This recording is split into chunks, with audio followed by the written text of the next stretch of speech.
నమస్తే welcome to four sights TV.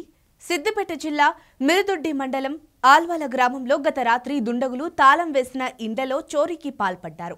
వివిధ పనుల నిమిత్తం వేరే గ్రామాలకు వెళ్లిన కుటుంబాలను టార్గెట్ చేసుకుని నగదు, బంగారం, వెండి వస్తువులను ఎత్తుకెళ్లారు. 10,000 రూపాయల నగదుతో పాటు వెండి పట్టగొలుసులు, బంగారు కమ్మలు ఎత్తుకెళ్లినట్లు బాధితులు తెలిపారు.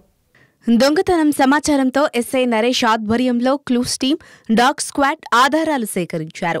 బాధితుల ఫిర్యాదు మేరకు కేసు నమోదు చేసుకుని దర్యాప్తు చేస్తున్నామని వెల్లడించారు.